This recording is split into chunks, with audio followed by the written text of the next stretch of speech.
It's so dorky. Hi everyone.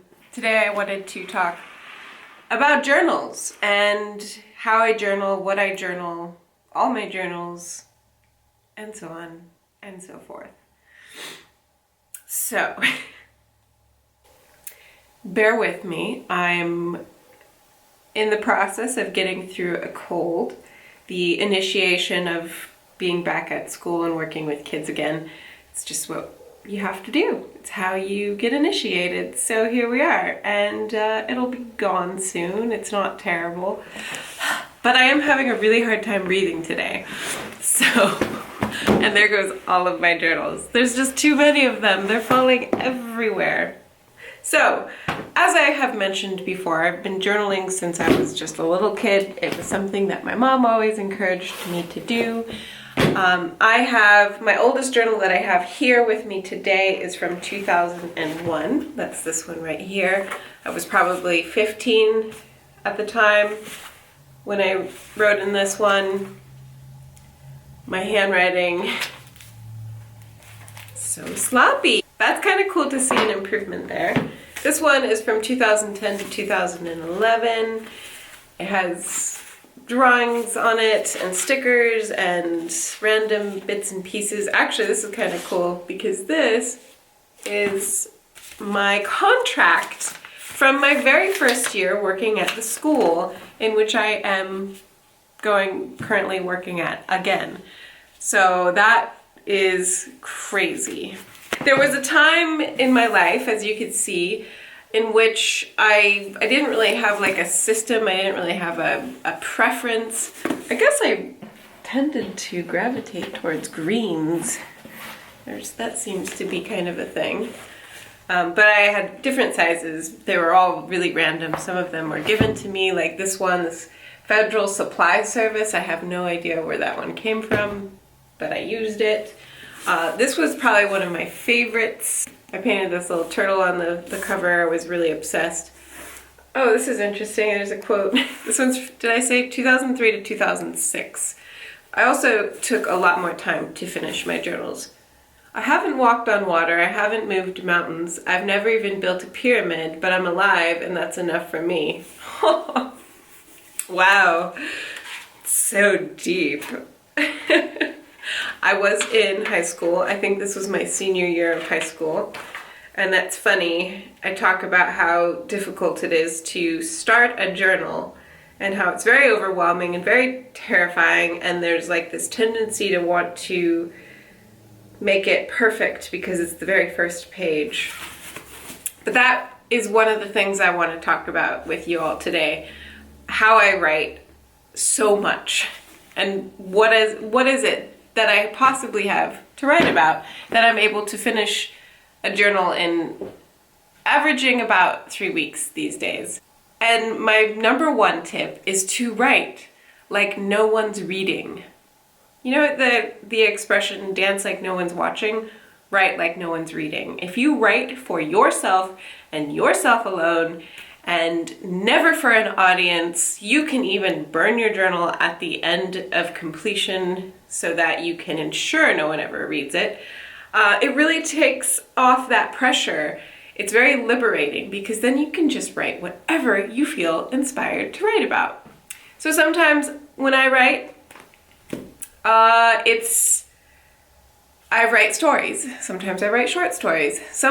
In all of these journals, there's actually a consistent story that has been worked on, and I will write a couple pages and then abandon it for a couple months, and then I'll go back to it in a new journal and write a couple more pages and then abandon it once again. And maybe one day I'll actually like sort through all of these and put it together. Sometimes I write things that are really like introspective and profound, and I sort through a lot. I'm able to understand myself, where I'm at in my life, what my expectations are, why I'm feeling the way that I'm feeling, or doing the things that I'm doing. Lots of like room to grow as an individual, and that is expressed and it is created in the actual writing process. And then there's times where I just write absolute nonsense. And I will write my ABCs, or I will write the first word that comes to my head and just keep writing down words as quickly as I possibly can until I'm exhausted, and not like have thoughts about what those words mean, which is kind of interesting because then you read it back and you're like, huh, that word seemed to come up quite often. I wonder if that is something to do with my current state of mind. Sometimes I write observations. I'll go to a coffee shop and I'll sit there for an hour and I'll write pages, just observing all the things that are happening around me.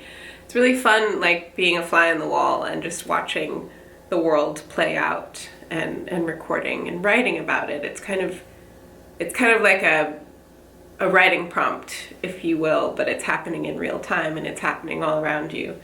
And yes, there's like a level of being disconnected because you are very like absorbed in the pages and not in the world. You're like an audience member, or you're looking through a window. So that's my first tip. Write like no one's reading, because it's really liberating. You can write whatever the hell you want. You could write the most personal things that no one will ever know. You can write the silliest, dumbest things that you would be humiliated to have anyone read, because they'll be like, you are stupid. This whole time I thought you were writing really profound, beautiful words, and you're writing this? What the hell is wrong with you? But that's your business, because you're writing just for yourself, and you're writing for the sake of writing and nothing else. So back to the journals. A big change in my journaling experience was actually the discovery of the Moleskines, or Moleskines. When I discovered those notebooks, the A5 size, for whatever reason, and it was kind of a big leap for me, because before then it was taking me like at least a year to finish a journal. And then the Moleskines came along, and suddenly my journaling happened a lot faster. I was going through them within the span of a couple of months. Like this one is from June 27th to November 14th, 2017. This one's April 22nd to September 12th, 2018. Yeah, so I actually really like amped my game when it came to the Moleskines, which is another tip I have: to use materials that you want to write in or want to write with. Create a space that's inspiring for you, because the more you're surrounded by objects of inspiration, the more inclined you will be to want to use them and experience them in their fullest capacity. A beautiful journal is only takes you so far. You have to actually use it to really experience its beauty. So having paper, having a notebook, however your system is, even if it's loose leaf paper that's strewn about, if that's what is inspiring for you, if that's what makes you feel like writing, then that's what you need to pursue. So yeah, the Moleskines, for whatever reason, there was something about the size of the books, the consistency of the pages, the design, the colors, the paper. It really made me want to write more. And so I suddenly started writing daily, and sometimes it was very little and sometimes it was a whole lot. It still took me a couple months. And that led me to getting my very first fountain pen. I wanted to have a more inspiring pen to write with. So that was another step.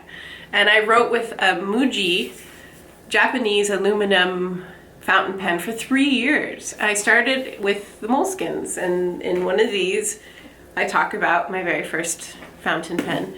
And then for several of those notebooks, I'm using the same exact pen, because I used that pen for 3 years. I was completely satisfied.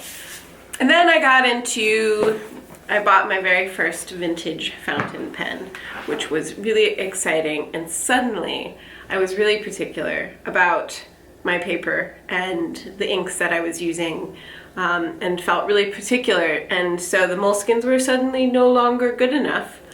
And I discovered the Rhodeas, which the Clairefontaine paper is fantastic, as if you are familiar with the fountain pen community. you know it's a favorite amongst many, many, many, many people. I personally, it's beautiful paper, it's really wonderful to write on, but I never quite bonded with the books, the style of the books, the paper, the line spacing is really thick or too wide. I'm a tiny writer, so I like smaller spaces. And then the dot paper, I don't know, there was just something about it. I don't care for the bookmarks, they fall apart really quickly. So I wasn't that happy with that.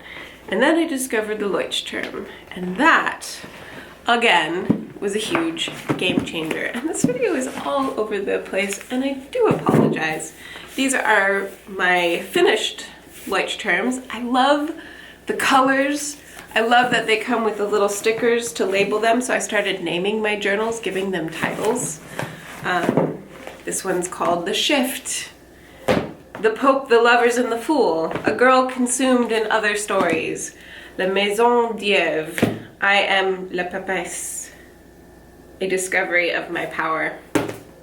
So these Leuchtturms really like sparked something in me. I love the paper, I love the design, I love the colors, I love the whole experience, holding them and seeing them and writing in them. The bookmarks are fantastic and they last and they stay really nice and strong, and there's 2 of them. Just absolutely found myself obsessed with Leuchtturms, and these all I finished within a month. So I was writing a lot. The Leuchtturm really inspired a lot of writing. And then with this one, this was my last Leuchtturm, and I was feeling a little restless. So I switched it up, tried something new. I bought this Kunisawa and hated it. This is the first journal that I have ever abandoned before completing. So I got to half, and I was so determined the whole time. I even wrote about it, how much I hated this journal and how determined I was to see it through, because I don't like leaving empty pages. I don't like not finishing my journal. I even, the last page I said, I think I can be patient. I think I can suck it up and stick with this one for a bit longer, and that's it. No, obviously I could not. I couldn't,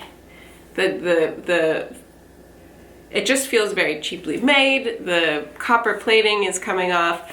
The bookmark is falling apart. The paper, my pen just felt so sluggish. It was like trying to run in the mud. So I abandoned it. I hate doing that, but I did. Which again, like, go, use things that are inspiring to experience. Otherwise, you're going to abandon your journal halfway through. And then I tried this one. This is the Midori MD. This was I just finished this up today actually, which is always exciting. It's a little bittersweet, especially when you're enjoying the journal, to close it up for good. I don't ever really go back and read these. Once I close them, that's kind of it. So anyways, now I am back in a Leuchtturm, and it's, it makes my journal, my Chic Sparrow, really quite fat. But it feels like home. It feels so familiar. I just really love the Leuchtturms so very much. I love the paper, and I just like the way the paper feels, and the weight of it, and the ghosting, and for lined, it's nice and thin, so my tiny writing doesn't look lost on the page. I love the colors. Like I said, this one is a dark navy blue. So I'm excited, and I just started this one today. Tip number 1 was write like no one's reading, because it's very liberating, and you will not feel so hesitant to keep your journal perfect and the writing beautiful and grammatically correct and profound and blah blah blah. You will sometimes write a brilliant novel, and sometimes you will write mundane nonsense that is really boring and no one would ever want to read it, and it's nothing you're proud of, but you're writing and it's enjoyable, and that's that's all that matters. And then we talked about the writing tools, what you surround yourself with, things that are inspiring, things that make you want to use them. It's really, really important. I have pens. I want to pick them up. I want to use them. I love the way they feel. I love the paper that I write on. It makes me want to use these materials. So it's easy to open up my journal and start writing. The other tip that I have, and I think this is the final tip, and that is to get in the habit of taking your journal out and writing when you have free time. When you are waiting in a doctor's office, or waiting at a car wash, or at a coffee shop, or waiting for your work shift to begin, or eating your lunch. All those moments in which you would more likely be inclined to pull out your cell phone and play a silly little game, or peruse Instagram or Facebook. Nothing is wrong with that if that's what you like to do, but believe me, because there's a lot of people that are like, I don't have time to do all that. But if they put away their cell phones, I bet they would find a lot of time that they could use for writing instead. And if you are writing just for yourself, and you are writing just for the sake of writing, then sometimes when you only have 5 minutes, it doesn't matter, because you're not working on a masterpiece. You are just writing. So fill those free times, those voids, with writing instead of being on your cell phone or your computer. And I feel like I could guarantee that you will have more time to write, and it will get you in the habit of writing. Everywhere I go, I'm always writing, and actually people, strangers, constantly are approaching me and either saying, one, you have beautiful penmanship, or two, what are you writing about?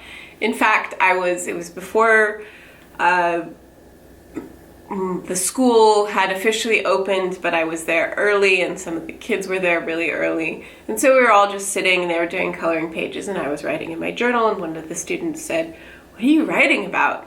And I said, just my thoughts. And he looked at me and he's like, wow, you have a lot of thoughts. And I was like, yeah, it's true. I do have a lot of thoughts, and they need an outlet. And so my journal is that. It's just that. It's my best friend. I refer to it all the time as my lover. It's my everything. It's the person that I want to talk to and share things with more than anyone else in the world. And maybe that sounds a little sad, but there's a level of comfort that you develop, a connection, which just makes it so much easier to write again. And you find yourself just wanting to do it, to write and to talk to your friend and to experience how the pen feels on the paper, and to hear the sounds of it, and to watch the ink flow out and watch the ink dry on the paper, and just all those different like tactile, sensorial experiences of just the action of it alone is so gratifying, and it becomes kind of addictive.